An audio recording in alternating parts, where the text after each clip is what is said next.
At least everybody who showed up. We're missing a few people. A lot of people missing, I think. All right.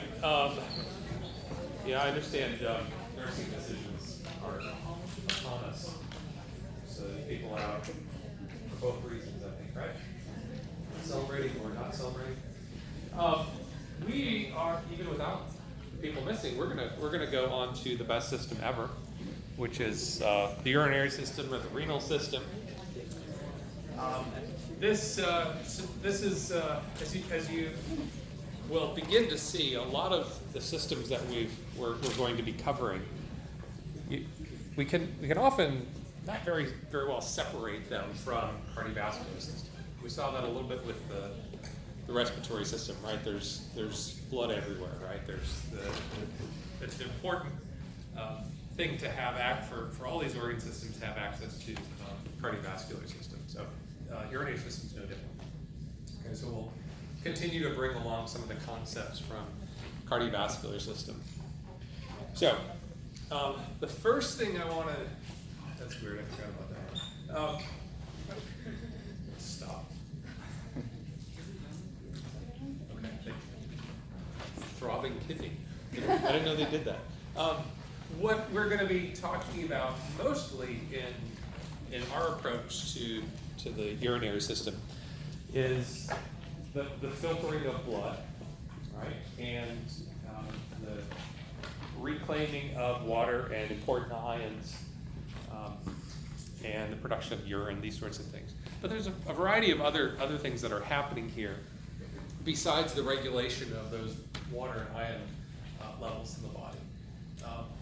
We have a number of hormones that come from the kidneys. So we've mentioned two of these, renin, which is important in blood pressure regulation, and we'll spend some time talking about that. Erythropoietin, which is EPO, the hormone that promotes red blood cell production. And vitamin D production occurs here in the kidneys, as well as other places, but this is the final step of vitamin D production, which is important for calcium regulation.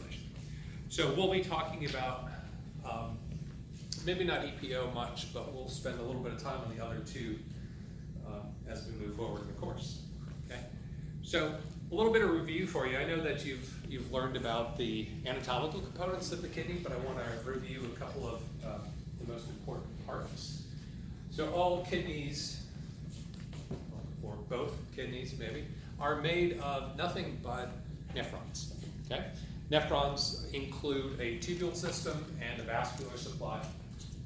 And your kidneys are just nothing but nephrons. Okay? And there's a couple of components. Let's start with the tubule. And I just want to remind you of the different tubular components. I hope the names are consistent with what you've learned in the past, but there might be a couple of minor differences. All right, so the first thing is Bowman's capsule. This is the portion of the tubule that collects the filtered blood plasma. Okay. Bowman's capsule. And the blood supply we'll talk about separately, but importantly, the glomerular capillary is where that blood is coming from. The blood plasma is leaking out of the glomerular capillary into Bowman's capsule. Okay. And from there goes the proximal tubule. You might have been familiar with the term proximal convoluted tubule. Okay, let's just shorten it. Proximal tubule. The loop of Henle, right? Descending and ascending limbs named according to the direction of that fluid flow through the tubule, right? Then we have distal tubule, and then collecting ducts are shared by multiple nephrons. Okay, so it's not part of the nephron, I guess, but it's shared by many nephrons. Okay, so the tubular fluid, or the filtrate, as it's often called, is going to be produced at the glomerular capillary, right? Moves on through the tubule system, collecting duct, ultimately will empty into the renal pelvis. Remember that structure? The major, minor calyces, the pelvis, ureters out of the body. Okay. So those are the basic parts of the tubule. All right. And then the vascular component is an unusual system in the body. We don't have anything like this anywhere else. that is we have two capillary beds, the glomerular capillary and the peritubular capillaries. Right? And they're in series, one after the other. Okay? And often that's called a portal system. That's not unique in the kidneys. But what makes it unique is that we have two arterioles. Okay? We have an arteriole called the afferent arteriole, and we have an efferent arteriole. I'll call it efferent, just to make it clear what I'm saying. Okay, so afferent and efferent arterioles on either side of the glomerular capillary. Okay, so this is not found anywhere else in the body where you have two arterioles in the same circulatory path. Okay. All right, so we've got afferent arteriole, glomerular capillary, then efferent arteriole. Then we move on to the peritubular capillaries and the venule. Okay. The kidney as a whole is served by the renal artery, right? And then renal vein carries all the blood away. Okay. Simple stuff, right? Look familiar? Yeah. There's a section in your textbooks if you want to go over this. I didn't assign it because I think you've already learned this stuff. But if you need a refresher, go ahead and check that out. It's in there. So what we're going to talk about for the first little while is the basic processes taking place in the nephron. Okay? And we've got an even more simplified version of the nephron here. And we're just going to show it as this yellow tubule. Okay? And then the vascular components here have, they're all labeled so you can kind of see what's what. Okay? So there are three major functions for overall, if we count excretion. But let's look at these three major functions. What do we mean by filtration? When we have glomerular filtration, what is happening? Something's moving from somewhere to somewhere else. What's happening? Yeah.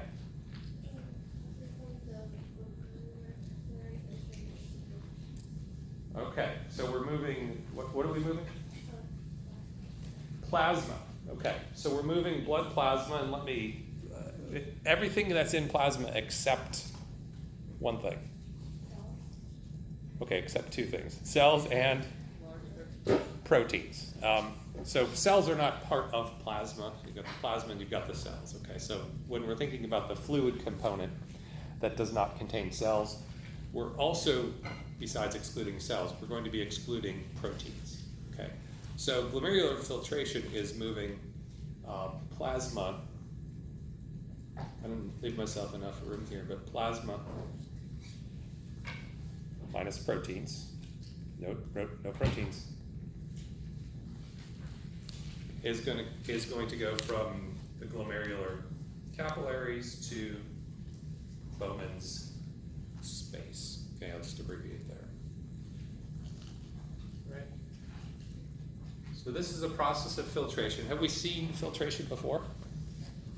Where does filtration take place otherwise? Systemic and pulmonary capillaries. Yeah, the capillaries, systemic pulmonary capillaries. We've got filtration taking place, and as we'll talk about, we've got it's the same basic forces involved. Okay, so that's filtration. We're moving a fraction, not all, but a fraction of the blood plasma from the blood into this tubule system. Okay. What about secretion? What is secretion? Or tubular secretion to be specific.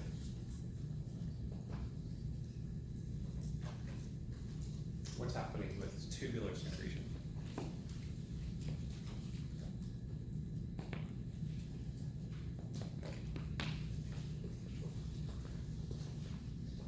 Exactly, we're moving substances from the blood into the tubule. Okay? So we're moving substances from point A to point B, right? From the blood into the tubule. Now, this is a little bit more complicated than that because we've got to go from the blood plasma to the interstitial fluid, right? This little white space here between the two, right? And in order to do that, we've got to go through some cells, right? And then we've got to go through some more cells to get into the tubule, right? But in generic terms, very specific, in very generic terms, we're moving substances from blood into the tubular fluid. Okay, and then tubular reabsorption. It's the opposite, right? We're moving substances from the tubular fluid, and we're moving it into the capillaries. Okay. Have we seen reabsorption before? Yes. Yeah. We've seen that with capillaries. Okay. When we talk about capillaries, there's usually filtration at the beginning and reabsorption at the end, and that's considering sort of bulk flow, so water and ions. The same thing can happen in the kidney, except that instead of a capillary that has a beginning and an end, we have two capillaries. And in one of them, we have filtration, and in the other, we have reabsorption as well as secretion. Okay?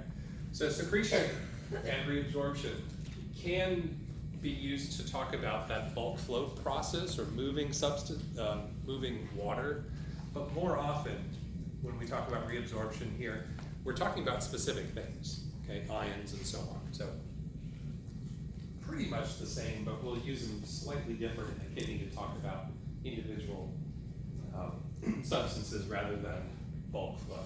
Okay. All right. So that's the basic thing. Now, what is excretion? What's here at the bottom? We're talking about excretion. What is excretion?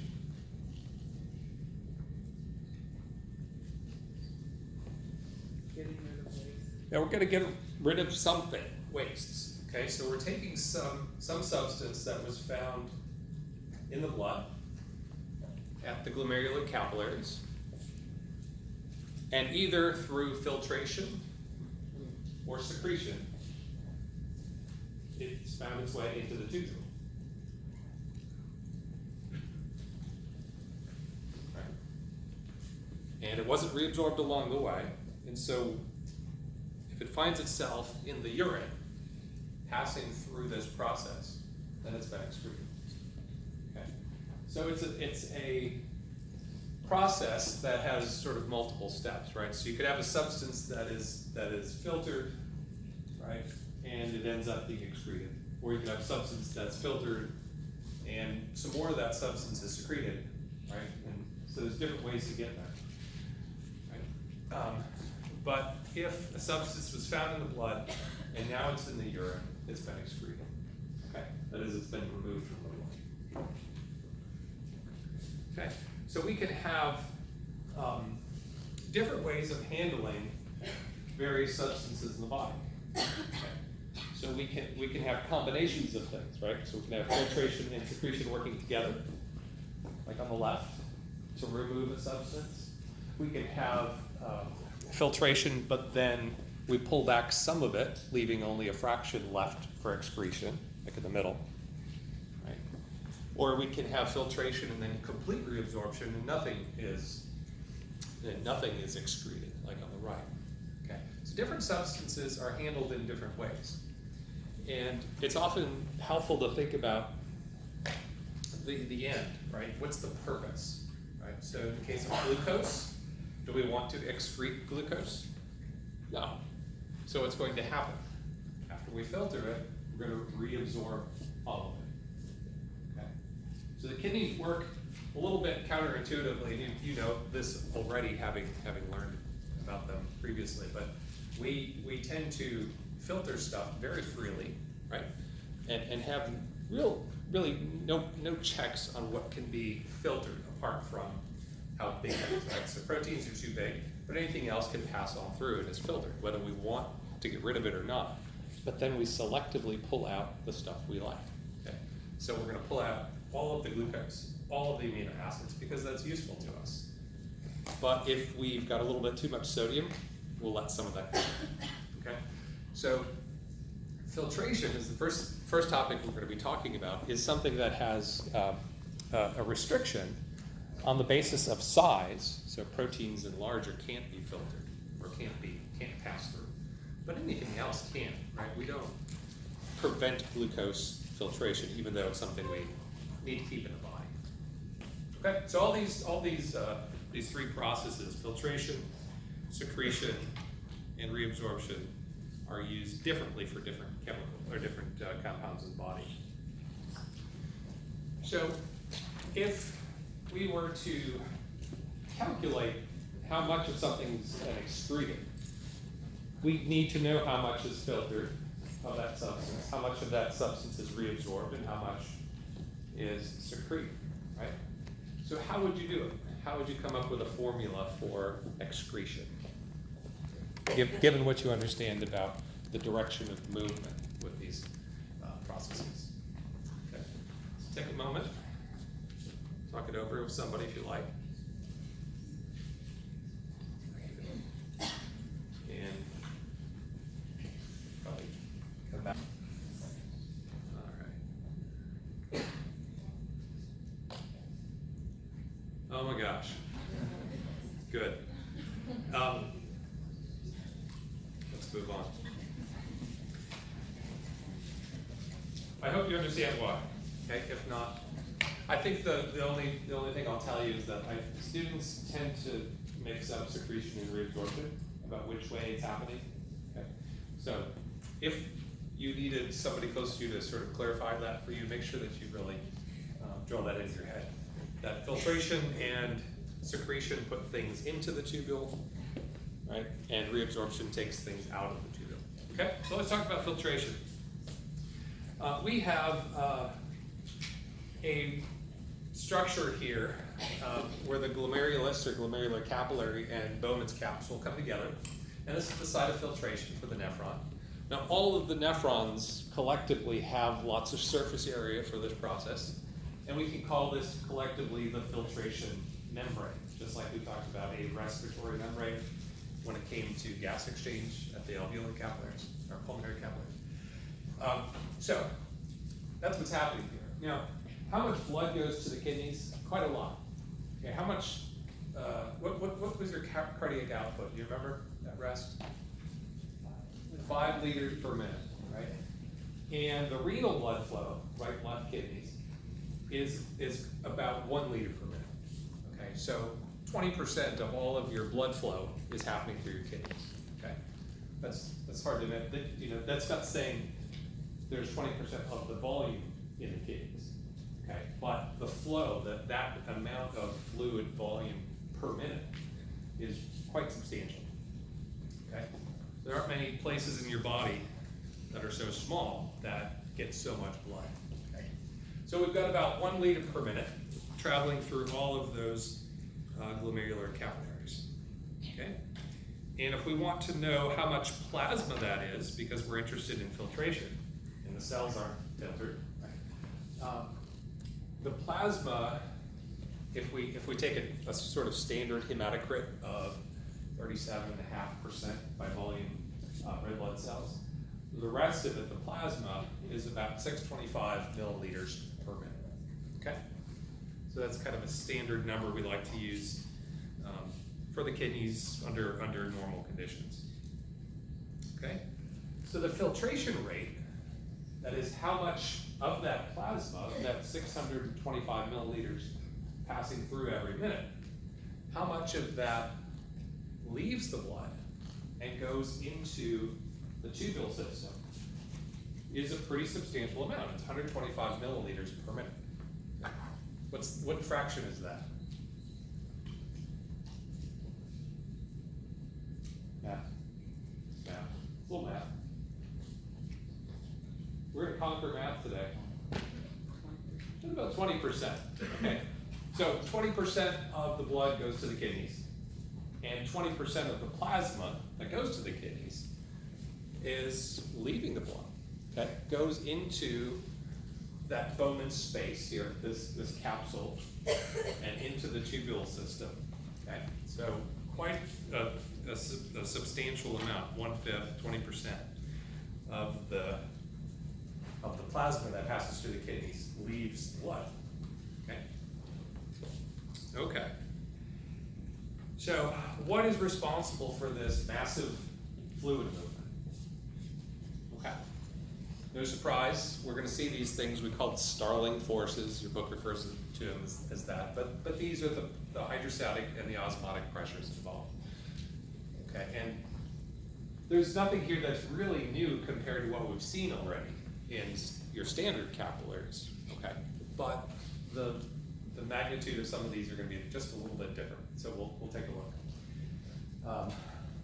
So we've got blood on one side, and on the other side we've got Bowman's space, part of the tubule, and there is a hydrostatic blood pressure at the beginning. Hydrostatic blood pressure here in the glomerular capillary. Okay, it's about 60 millimeters of mercury. Do you remember what we saw in your standard capillary?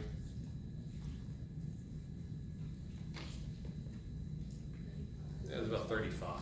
Yeah, so quite a bit smaller under standard conditions. In kidney, it's a little bit higher. Okay. Then we've got something akin to the interstitial fluid hydrostatic pressure.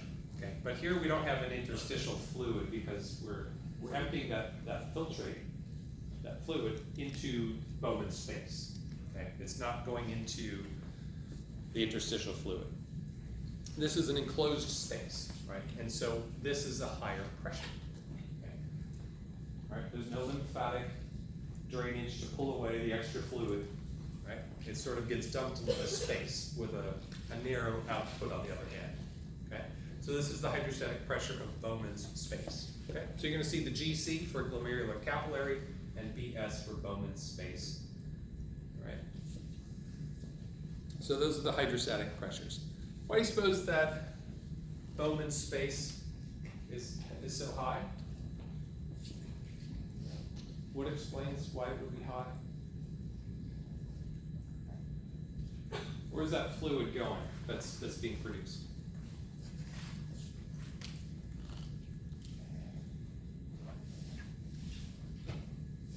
What's over here? Yeah, the proximal tubule and the whole nephron, right? The whole tubule system. So that fluid has to go through that narrow opening and through all that tubule system, and there's, a delta P like anything, right? So there's fluid moving through here, so there's a pressure in Bowman's space that's driving all this, and there's resistance to moving that fluid. Okay, so it's very much unlike interstitial fluid that way. Okay, so we've got two hydrostatic pressures, one in favor, one opposing. We've got an osmotic pressure that is pulling fluid into the glomerular capillary. Okay. What is the source of that osmotic pressure? Why do we have an osmotic pressure pulling fluid into the blood? Proteins are left in the capillary. Yeah, there's lots of proteins in the capillary, right? Which means, do we have any proteins out in Bowman's space? Hardly, yeah. So it's there's going to be extremely small amounts of proteins out there. And so the pull back towards Bowman's space due to osmosis is going to be incredibly small. So it's practically zero. Okay. So we've got four pressures here, right? And we can compare that to what we saw with the arterial end of a typical capillary. Okay. And what are the things that are different?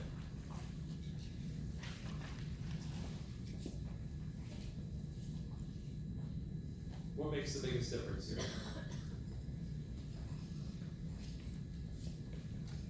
Right? The blood hydrostatic pressure, whether it's in a capillary on the right or the glomerular capillary on the left, is pushing out, okay, but it's much bigger. Do you know why it would be bigger? What would explain having a greater pressure in that glomerular capillary? Yeah? The arterioles being dilated around the blood. Yeah, you've got a big afferent arteriole, okay? And you've got kind of a skinny efferent arteriole, right? So blood can easily go into that capillary, but the outflow is highly restricted, okay?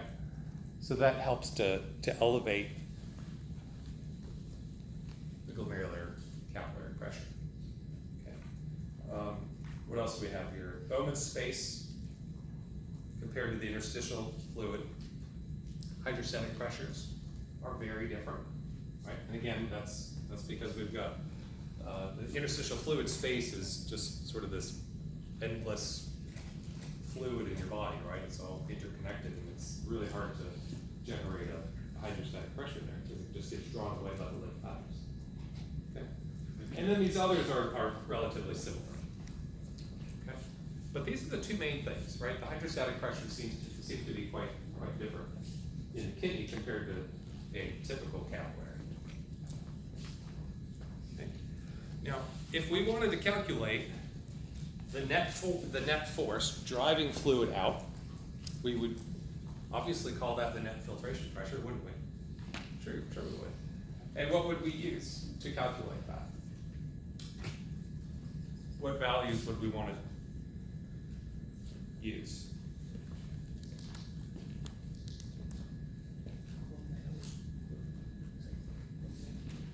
Filtration. That's hard to say, isn't it? Glomerular? All right, so glomerular capillary hydrostatic pressure. Right? Anything we could add to that? Bowman's pressure. Osmotic pressure. Yeah, we could add that osmotic pressure of Bowman's space. Right? It's also in the same direction. It's practically nothing, but we can go with it. Right? Then what are we going to do? Subtract the osmotic. Yeah, and you subtract the others, right? So we could take away pressure of Bowman's space and osmotic pressure of glomerular capillaries. Okay. So basically, we add together the positives, or those that favor filtration, we take away the others, right? And we can come up with a number that's something like, I don't know, 17, okay? 17 millimeters of mercury. And we call this a net filtration pressure. So please, make sure you understand what underlies this net filtration pressure. But know that this is the pressure pushing that fluid out of the glomerular capillaries and into the tubule system. Okay. Now, we can make an analogy here for anything that involves coffee. What would determine the rate? All right, we've got a pressure, and we know that's pushing this fluid out. But we said we have a rate of fluid production that's about 125 milliliters per minute. Okay. So the pressure is helping us get to that 125 milliliters per minute. But what else is a factor? Right? Or in the case of this coffee here, what is, besides the pressure of that water pushing down on the filter, right? What is determining how quickly the fluid comes out? Permeability. Permeability is a big one, right? Permeability. So in the case of a coffee filter, how big are the tiny little spaces, right? But what's one more besides the permeability? Surface area. Great. Perfect. Okay, so we have a value here. I don't care that you know this value is KF. This is the filtration coefficient. But what I do want you to understand is that we have two factors here, permeability and surface area. Okay? So permeability and surface area of what? Well, of the glomerulus. Okay, the glomerular capillary wall made up of endothelial cells, just like every other capillary. And the spaces that are present, the size of those spaces determine how easily fluid can pass through. Okay? So there's the pressure, and then there's the permeability and surface area. Okay? And these three factors can all manipulate how much filtration takes place. Okay? All right, so the good news is that if we're talking about normal physiology, normal ups and downs of bodily changes, that permeability and surface area tends not to change a lot. Okay? Where it does matter is in pathology. Okay, so if we have a pathology that affects that filtration membrane, yeah, then we can certainly affect the rate of filtration. Any questions?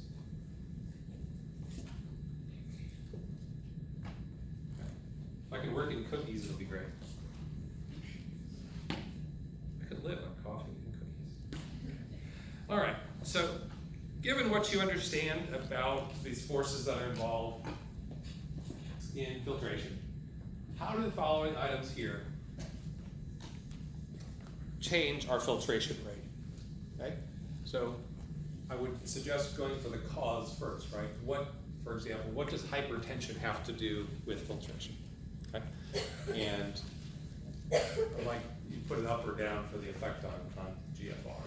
Okay, so take a minute or two and see if you can work through this. And it's a good test whether you understand these concepts that go into filtration.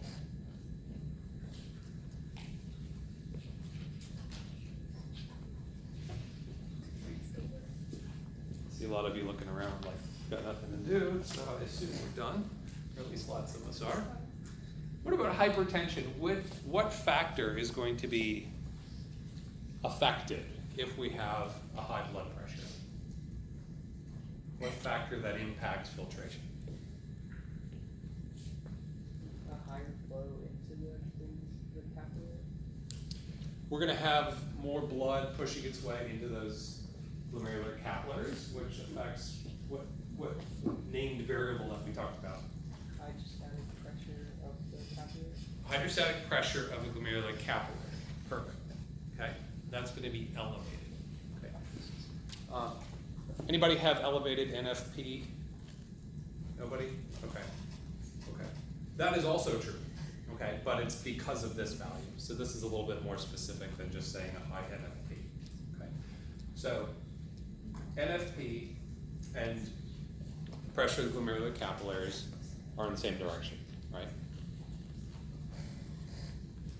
All right, so what's going to happen to GFR?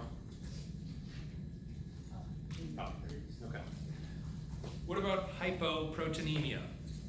What is that? Less protein. We've got low plasma proteins, okay? And what is that going to affect? We're going to have some change in one of our variables. What is it? Osmotic pressure in capillary. The osmotic pressure in the glomerular capillary is going to be what, higher or low? Lower than usual, okay? And this is a force that is working in which direction? In favor of filtration or against it?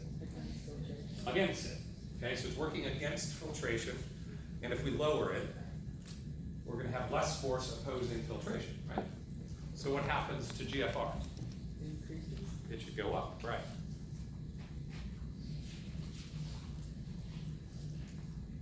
Did we lose anybody?